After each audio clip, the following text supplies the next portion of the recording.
வாழ்க வளமுடன். இயற்கையை நேதி பார்க்கும் அன்பு உள்ளங்களுக்கு எனது நன்றி. இன்னைக்கு என்ன டாபிக்? ஆசை. ஆசை எப்படி உருவாகுது? ஒரு ஸ்வீட் சாப்பிட்றீங்களோ, ஒரு சாப்பிட்ற உணவு எதுவாக இருந்தாலும், இப்போ ஒரு சாம்பார் நல்லா இருந்ததுன்னா என்ன பண்ணுறீங்க? ஆசை, இன்னும் சாப்பிட்டா நல்லா இருக்குன்ற ஒரு ஆசை. என்ன பண்ணுறீங்க? அதே சாப்பிட்றீங்க. சாப்பிட்டோன்னே என்னது, கொஞ்சம் நேரம் பொறுத்து சாப்பிட்டு கொஞ்ச நேரம் பொறுத்து ஜீரணத்துக்கு வரவில்லை. அப்போ அந்த ஆசையை நம்ம எப்படி கட்டுப்படுத்தணும்? ஓஹோ, அந்த அனுபவம் வந்தால் தானே சாப்பிட்டா அளவுக்கு மிஞ்சினால் அமிர்த விஷயன்றத புரியும் தன்மை எப்போ வருது? நல்லா சாப்பிட்டு கொஞ்ச நேரம் வந்து சாயந்தரத்தில் பார்த்தா அது ஜீரணம் ஆகவில்லை. அப்போ அனுபவம் வருதா? அனுபவம் வந்தால் என்ன பண்ணுது? மறுநாள் சாப்பிடும்போது அந்த ஆசை வருமா?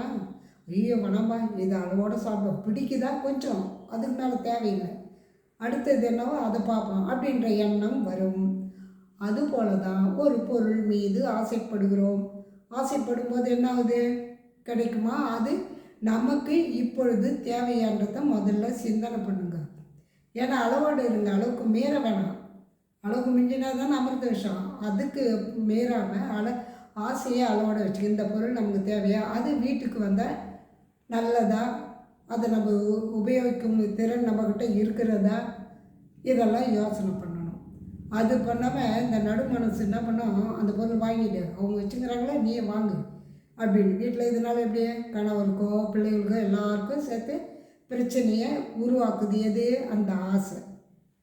அதே ஆசையை நீங்கள் எப்படி கட்டுப்படுத்தலான்னா, முதல்ல சரி, இந்த பொருள் நம்ம வாங்க போகிறோம், இதுக்கு முன்னே இந்த பொருள் இல்லாமல் நம்ம இருந்தால, அப்போ ஏதாவது பிரச்சனை வந்தால் இந்த பொருள் மேலே ஆசைப்படவே தானே. ஒரு நகை வாங்கணும்னு நினைக்கிறீங்க, அடுத்த வாட்டி ஏறிடுங்க, இப்போவே வாங்கன்றீங்க. ஆனால் அந்த அளவுக்கு உங்கள்கிட்ட பட்ஜெட் இல்லை. அப்போ என்ன பண்ணுறீங்க? கடை வாங்குறீங்க. கடை வாங்கினாச்சு வட்டி ஆகிடுதா இல்லையா?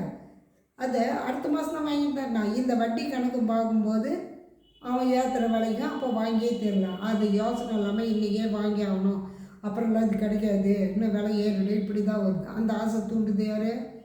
அந்த தங்க நகை மேலே வர ஆசை. அப்போ நீங்கள் என்ன பண்ணணுன்னா, நகை வாங்கணும்னு நினைக்கிறீங்களா? கரெக்டு, வேணும், இல்லைன்னு சொல்ல. இன்றைக்கின்னா நாளைக்கு இல்லைங்க, பொண்ணுக்கு இன்றைக்கே வாங்கி வைக்கணும், அப்படி தேவையில்லை. இன்றைக்கி நீ வாங்குறீங்க, அது நாளைக்கு அவளுக்கு அந்த பொருள் பிடிக்காது போடும், வேறு மாற்றுவீங்களா? அப்போ எவ்வளோ நஷ்டமாகுது? அதுக்கு தான் சொல்கிறேன், ஒரு ஆசைப்படும் போது இது நமக்கு இப்போ தேவையா? சரி, தேவையா? இருக்கிற பட்ஜெட்டுக்கு ஏற்ற மாதிரி தான் அந்த ஆசை தீந்துடும். தேவையில்லாத ஒரு ஆசை, பெரிய பொருள் ஒன்று வாங்கணும், அதுக்கு பட்ஜெட்லேயும் பணம் இல்லை, ஆசை அதிகமாக இருக்குது. அப்போ அதை நினச்சி என்ன பண்ணுறீங்க? கஷ்டப்படுறீங்க, நமக்கு வாங்கி தரலையே அப்படின்னு சொல்லி. நம்மளோட பச்சா பக்கத்து வீட்டுக்காரர்கிட்ட சொல்கிறீங்க, எல்லாருக்கிட்டையும் சொல்லும்போதுன்னா உங்களோட வீக்னஸ் அவங்க புரிஞ்சிக்கிறாங்க. அப்புறம் வீட்டிலே அது மாதிரி பிரச்சனை உருவாது. இவ்வளோ கவலை வர்றதுக்கு என்ன காரணம்? இந்த ஒரே ஒரு ஆசையால் தானே. அதுதான் சொல்கிறேன், அந்த ஆசை எதுவாக இருந்தாலும் முதல்ல ஒரு லிஸ்ட்டு எடுத்துங்க. ஒரு பேப்பர் எடுத்து பேனை வச்சு உங்களுக்கு என்ன ஆசையோ எல்லாத்தையும் எழுதுங்க. டூர் போகணுன்னு ஆசையா? இந்த ஜவுளிகள் இந்த புடவை எடுக்க ஆசையா? இல்லை மற்றவங்க வீட்டுக்கு போய் இதெல்லாம் வாங்கி கொடுக்குன்ற ஆசையா? இல்லை மற்றவங்ககிட்ட இந்த வாங்கணும் ஆசையா? என்ன ஆசையோ, நகை ஆசையோ, மண் ஆசையோ, பொண்ணு ஆசையோ, நான் வீடு வாங்கணும், எல்லா ஆசையும் எழுதுங்க. எழுதிட்டு டெய்லி படிங்க.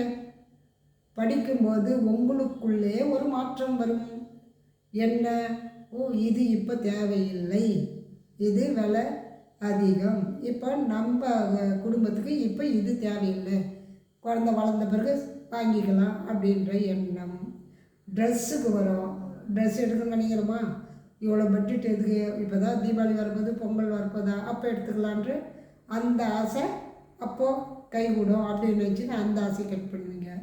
நீங்கள் என்னென்ன எழுதி வச்சா தானே உங்களுக்குள்ளே இருக்கிற ஆசை என்னன்னா தெரியும். உள்ளுக்குள்ளே இருக்குது, அந்த ஆசையெல்லாம் வெளிப்படுத்தணும். நீங்கள் எதையுமே உள்ளுக்குள்ளே இருக்கிறது தான் மனநோயாக வருது. எதுக்கு? நீங்கள் எல்லாத்தையும் எழுதுங்க, கவலையே எழுதுங்க, ஆசையும் எழுதுங்க, எல்லாத்தையும் எழுதி நீங்களே படிங்க, டெய்லி படிங்க.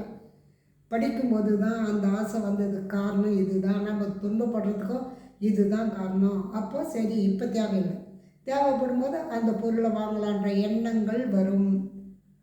அப்போ ஆசை உனக்கு இப்போ தெரியுதுல்ல, ஓ இந்த பொருள் மேலே ஆசைப்படக்கூடாது அப்படின்னு எழுதி வைக்கணும். தெரியுமா? தெரியாதுல்ல. ஏன்னா அந்த ஆழ்மனசுலேருந்து எப்போ வேணாலும் வரும். கருமையத்துலேருந்து திடீர்னு அந்த ஆசை வரும். நம்ம இதை வாங்கணும் அது வாங்கணும், ஆனால் எல்லாம் உள்ளுக்குள்ளே புதஞ்சிருக்குது. அதுக்கு தான் சொல்கிறது, எதையுமே அந்த ஒரு 5 நிமிஷமோ 10 நிமிஷம் உட்காந்து இந்த பொருள் நமக்கு தேவைன்னு இருக்குது. டெய்லி படிக்க படிக்க அந்த உங்களுக்கு ஆசைன்றதே இருக்காது. ஆசைன்னா துன்பம் கிடையாது, துன்பம்லாம் சந்தோஷமாக இருக்கலாம், ஜாலியாக இருக்கலாம். வாழ்க வளமுடன்.